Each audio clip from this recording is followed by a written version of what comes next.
Halo guys, sobat Teoremku yang budiman, gimana kabarnya? Semoga sehat selalu ya.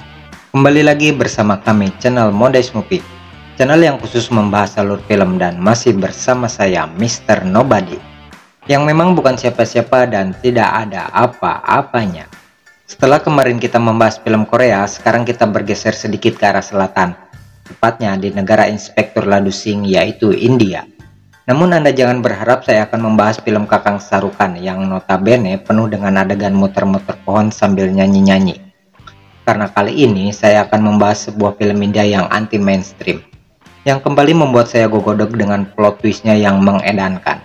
Film itu sendiri berjudul Drishyam tahun 2015. Sebelum masuk ke ceritanya, seperti biasa jika kalian suka dengan videonya bisa like, share, dan subscribe channel ini. Dan langsung saja, dengan kekuatan channel yang masih sepi penonton, kita simak saja videonya dan tetap video wae.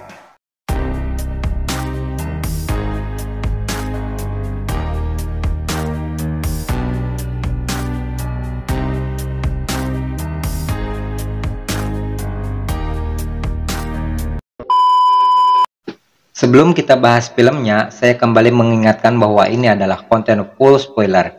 Jadi buat sobatku yang belum nonton filmnya, saya sangat menyarankan untuk menontonnya terlebih dahulu.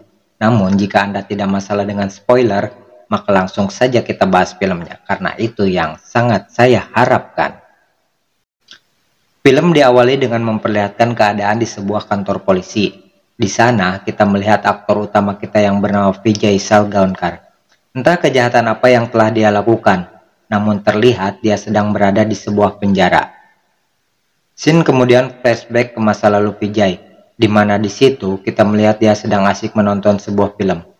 Vijay ini adalah seorang pengusaha TV kabel dan hobinya adalah menonton film.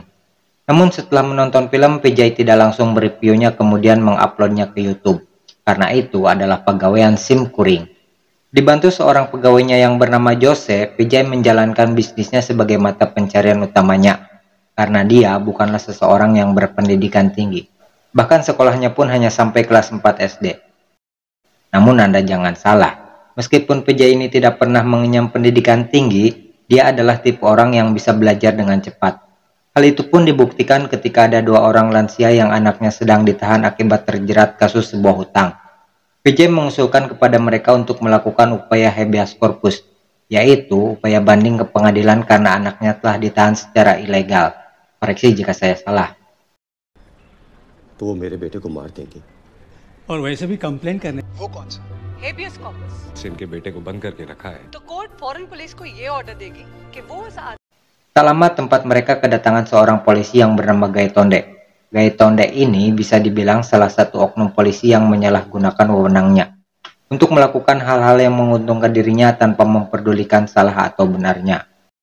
Singkat cerita, kita melihat Vijay yang sedang berada di rumahnya. Di sana kita melihat Vijay yang sedang makan bersama Andini istrinya, dan kedua anak mereka yang bernama Anju dan Anu. Siang itu Andini komplain kepada Vijay karena mereka sudah lama tidak liburan, dan meminta Vijay untuk bisa liburan akhir pekan ini. Untuk menghormati warga plus 62 yang sedang PPKM, Vijay pun tidak bisa mengabulkan keinginan Andini. Namun karena Vijay kalah suara, pada akhirnya dia pun mau tidak mau mengabulkan keinginan mereka. लोग अपनी फैमिली के लिए क्या नहीं करते और तुम क्या करते हो? जी जा रहे हैं हाँ पक्का इस संडे हम पणजी जा रहे हैं Saat liburan, keluarga Vijay terlihat sangat bahagia. Walaupun itu hanya liburan sederhana, namun mereka sangat menikmati setiap detik yang mereka habiskan bersama. Saat sedang makan, Anju meminta Vijay untuk bisa mengikuti study tour keluar kota mewakili sekolahnya. Vijay yang tidak pernah kompromi tentang masalah pendidikan, dengan mudahnya mengizinkan Anju untuk mengikuti kegiatan tersebut, tanpa ia sadari bahwa ini adalah sumber bencana bagi mereka. Di tempat lain kita melihat Vijay yang sedang berbicara dengan seorang kontraktor. Tak lama mereka kedatangan Gaitonde yang menanyakan tentang kedua orang tua yang dulu pernah datang ke kedai itu. Gaitonde mengetahui bahwa orang itu telah melaporkan kasus anaknya ke pengadilan. Dengan kata lain, dia tidak bisa memeras kedua orang itu karena kasus anaknya. Kemudian si pemilik kedai menanyakan kepada Gaitonde kapan dia melunasi hutangnya. Namun dengan santainya Gaitonde mengatakan bahwa hutang itu adalah komisi, karena di sana sedang dibangun kantor polisi. Dengan otomatis semua pekerja itu akan makan di kedai tersebut. dan Gaitonde menganggap bahwa semua itu adalah berkat dirinya. PJ yang mendengar hal itu jelas menertawakan sikap dari Gaitonde, karena semua ini sangatlah tidak masuk akal. Setelah itu PJ bertanya kepada salah seorang polisi lain tentang moto kepolisian yang menjadi pelayan masyarakat. Andai saja semua polisi bekerja profesional, maka masyarakat pun akan merasa tenang. Tapi sayangnya tidak semua polisi bersikap seperti itu, karena di antara mereka masih saja ada yang seperti nyamuk, yang selalu menghisap darah orang lain. मोटे काले खटमलों की तरह होते हैं जो सिर्फ दूसरों का खून चूसना जानते हैं। Singkat cerita, kita melihat PJ yang sedang menggali tanah untuk membuat pupuk kompos. Kemudian dia bertanya kepada Anju tentang study tournya. Anju menjelaskan bahwa di sana sangatlah seru sekali. Namun sayang, keseruan mereka harus tercoreng karena ulah salah seorang siswa yang merekam siswa lainnya. Sehingga dia dilaporkan oleh salah satu anak pengacara kepada panitia. Setelah itu kita melihat Gaitonde yang tampak marah kepada salah satu warga di sana. Hal itu dipicu karena orang itu melaporkan ulah Gaitonde yang telah memerasnya. Namun PJ tidak membiarkan hal itu dan sempat terjadi keributan kecil di sana sampai harus dipisahkan. PJ tak sedikit pun takut kepada Gaitonde. Bahkan saat Gaitonde akan pergi, PJ sempat melontarkan umpatan kepada dirinya. Okay छोड़ दो मुझे। हर कुत्ते का दिन आता है। Keesokan paginya kita melihat Anju yang sedang pulang setelah berbelanja. Kemudian dia didatangi oleh seorang pemuda. Pemuda itu sendiri bernama Sam, orang yang pernah Anju ceritakan kepada PJ karena ulahnya yang sering merekam siswa lain. Dan disinilah awal mula masalah itu terjadi. Tanpa sepengetahuan Anju, ternyata Sam merekam dirinya saat mandi. Kemudian Sam menunjukkan rekaman itu kepada Anju dan mengancamnya untuk menuruti semua keinginannya. Kemudian janjian untuk bertemu di belakang rumahnya nanti malam. Anju yang melihat hal itu hanya bisa menangis dan memohon kepada Sam supaya tidak menyebarkan videonya. Anju pun seketika menjadi bingung antara menuruti keinginan Sam atau tidak. Di kamar itu pula Anju terlihat tertekan dengan kondisinya sampai ia jatuh sakit. Kemudian Andini menanyakan apa yang telah terjadi. नहीं थोड़ी देर लेटूंगी तो ठीक हो जाएगा। कुछ खाना खा लो, डिनर का टाइम भी हो गया है। Sementara itu kita melihat Sam yang sudah tiba di rumah PJ untuk bertemu dengan Anju. Kemudian dia mulai masuk ke sebuah gudang bersama Anju. Tanpa diduga ternyata Andini ada di sana. Sontak hal itu membuat Sam marah. Dengan nada memohon, Anju meminta Sam untuk tidak menyebarkan video itu. Disusul dengan Andini yang memohon kepada Sam. Namun Sam tidak bergeming sedikit pun dan tetap tidak mau menyerahkan video tersebut. Alhasil mereka pun terlibat keributan. Namun sekuat apapun Anju dan Andini, mereka tetap kalah oleh tenaga Sam. Sampai tiba-tiba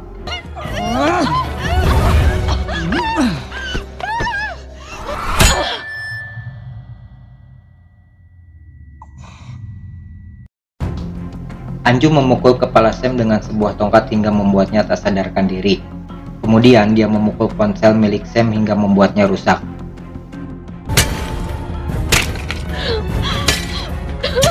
Melihat Sam yang sudah tidak bernapas, jelas hal itu membuat Anju dan Andini menjadi panik. Dengan cepat Anju pun berusaha menelpon PJ. Namun karena PJ sedang asik menonton sinetron Ajab TV Dangdut, dia pun tidak menghiraukan telepon dari Anju. Jelas hal itu membuat Anju dan Andini menjadi tambah panik. Mereka pun tidak tahu apa yang harus mereka lakukan. Sampai akhirnya mereka mengambil tindakan sendiri dengan menguburkan jasad Sam di pekarangan rumahnya. Anu yang mendengar keributan seketika terbangun dari tidurnya dan tanpa sengaja melihat dengan jelas apa yang dilakukan Anju dan Andini.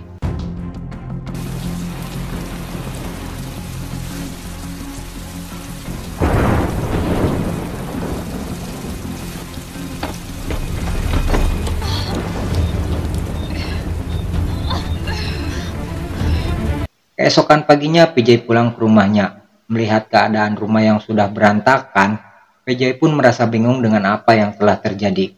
Kemudian dia menanyakan kepada mereka apa yang telah terjadi. Dengan keadaan yang masih syok, Andini pun menceritakan apa yang telah terjadi di tempat itu. Tidak seperti Andini dan Anju yang terlihat panik, PJ sendiri tampak tenang dan sepertinya sedang memikirkan sesuatu. Kemudian dia pergi ke TKP dan memeriksa keadaan di sana. Vijay kemudian membawa kartu telepon milik Sam, karena jika nomor telepon itu aktif kembali, maka polisi akan mencurigai Vijay dan keluarganya. एक मिनट अब उसका SIM trace करना बिल्कुल आसान है। सर वो second floor से बात कर रहा है। ट्रेस करो जल्दी। सिम कार्ड मोबाइल में डालते ही ट्रेस करो। Setelah mengambil kartu telepon milik Sam, Vijay mulai mencari mobil yang digunakan Sam dan berencana akan membuangnya. Vijay pun mengatakan kepada Andini bahwa selama dia pergi, mereka harus mengunci rumah, dan seolah-olah rumah itu kosong, tidak ada siapa-siapa. Dari tempat terparkirnya mobil, kita melihat Gaitonde yang sedang meminta jatah kepada warga yang ingin membuat paspor. Dalam keadaan was-was, Vijay tanpa sengaja mengaktifkan alarm mobil. Sehingga hal itu memancing Gaitonde untuk melihat apa yang sedang terjadi. Gaitonde pun sempat melihat Vijay mengendarai mobil itu.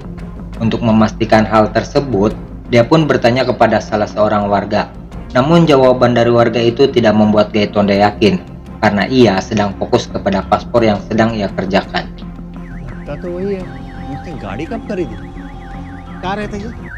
Di tengah jalan, Vijay melihat sebuah spanduk tentang ceramah keagamaan. Dia pun teringat tentang keinginan Andini yang ingin pergi ke acara itu. Entah apa yang dipikirkan Vijay, namun sepertinya dia mempunyai rencana setelah melihat spanduk itu. Setelah itu dia mampir ke sebuah konter untuk membeli HP. Hal itu pun dia lakukan untuk mengaktifkan kembali nomor telepon milik Sam. Sehingga dia bisa mengecoh pihak kepolisian yang sedang melacak Sam melalui nomor teleponnya.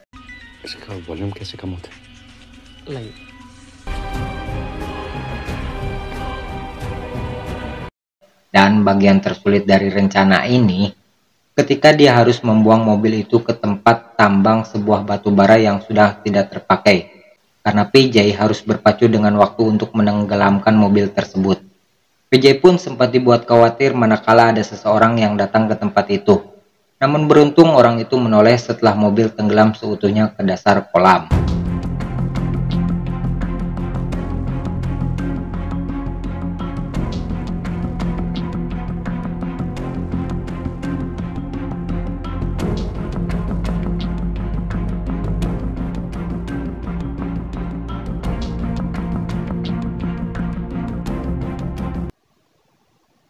Setelah kembali pulang, Vijay mengatakan bahwa dia akan pergi cuti selama 2 hari kepada pegawainya. Tanpa dia sadari bahwa raut mukanya menunjukkan ada sesuatu yang sedang dia sembunyikan. Jose yang melihat muka bosnya yang sedang kusut, menanyakan apa yang telah terjadi. Kemudian Vijay menyadari satu hal, dan dia mencoba menutupi hal itu dengan kebiasaan yang sering dia lakukan kepada Jose. लेकिन अगर मुझे मालूम पड़ा कि तूने कुछ गड़बड़ की है, तो तेरे को ऑफ कर दूंगा। ज़्यादा एडल्ट फिल्म मत लगाना। अब कैसे ऑन लग रहे हो? चल। Saat berada di rumah, Vijay mengetahui sebuah fakta yang sangat mengejutkan. Pada scene ini, kita mengetahui bahwa Sam adalah anak dari salah seorang inspektur jenderal di kota itu. Dan jejak karir sang jenderal pun tidak main-main. Sam Goa के आईजी का बेटा था, inspector general. Polisi itu sendiri bernama Mira Deshmukh. Dalam menangani sebuah kasus, Mira tidak pernah sedikit pun mengalami kegagalan. Dan yang lebih menakutkan, Mira adalah seorang penyidik yang kejam. Dalam melakukan investigasi, dia tidak segan-segan melakukan kekerasan fisik kepada tersangka guna mendapatkan informasi yang dia mau. Sehingga bisa dipastikan ini akan menjadi duel yang menarik. Mampukah PJ yang seorang tamatan kelas 4 SD menghindari anaknya dari hukuman? Ataukah Mira yang mampu mengungkap kasus ini dengan semua power yang dimilikinya? Tetap stay terus ya guys. Yes, madam. तुमने जब इनको उठाया था किसी ने देखा था? नहीं मैडम, हम सिविल में गए थे। में फंदा डालो, एक भारी पत्थर बांधो और बीच समुद्र में फेंक दो।